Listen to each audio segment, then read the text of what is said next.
Shakespeare in Love is one of the most beloved and successful British films of all time. But at its heart, it's a story about the theatre. So bringing the story into the theatre seems a natural fit.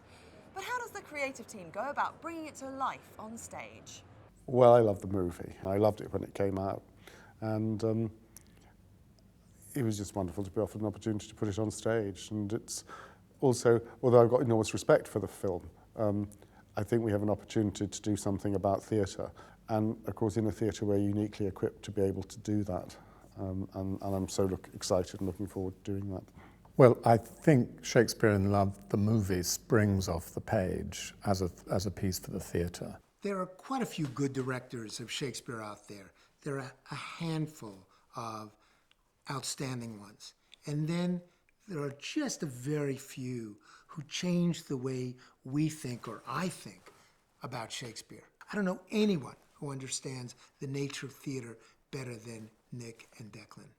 Declan Donnellan and Nick Ormerod are perhaps best known for their work with Cheek by Jowl, the theatre company they founded in 1981, which has toured their productions of Shakespeare all over the world.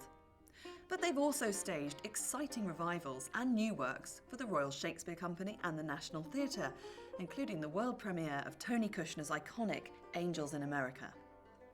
Nick and I are having fantastic fun. I mean, we've been saying to ourselves, it's actually quite a long time since we did a comedy, and it's such a joy to be doing a comedy, and one that's set at this period, one that we love so much. Shakespeare in Love should be very funny, it should be very moving, it should be spectacular.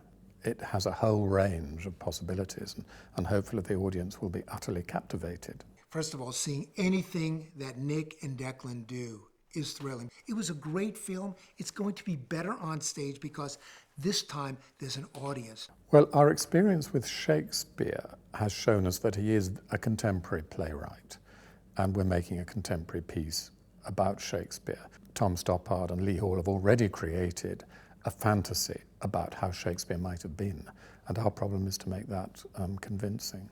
Shakespeare in Love will have one of the largest companies ever seen for a play in the West End, with 30 performers and a dog. So what qualities does Declan look for when he's casting? The first imperative is always the same, and it never changes, and that is that the actor shall be alive. That the person must have a vitality that's immediately there. That comes before anything else. There are certain qualities that people need to have, and Will needs to have some sense that he might be able to make up these words, as does Viola. And they have to have the wit, the presence, the magnetism to be able to front that for the evening, and also the depth. Shakespeare in Love is about a London which is in some ways very similar to the London today. It's a huge, vibrant melting pot, and we're playing it in a theatre which is only probably a mile from where Shakespeare was working. He used to probably walk past the theatre to get to the South Bank every day of his working life. What moment am I most looking forward to? There are so many, actually. There are the great lines. It's great for me and Nick to have an opportunity to have fun with the audience. It's like a holiday for us, really, in some respects. It's a great treat to be able to do this script. I can't wait to see this play. I can't wait to see it in part because the talent involved, but also I love the story. And like all Shakespeare stories, Hamlet, Lear, Macbeth, they're never frozen in time. They have to be recreated. So much of my excitement is, how is Shakespeare in Love going to speak to us today on the 450th anniversary of Shakespeare's birth?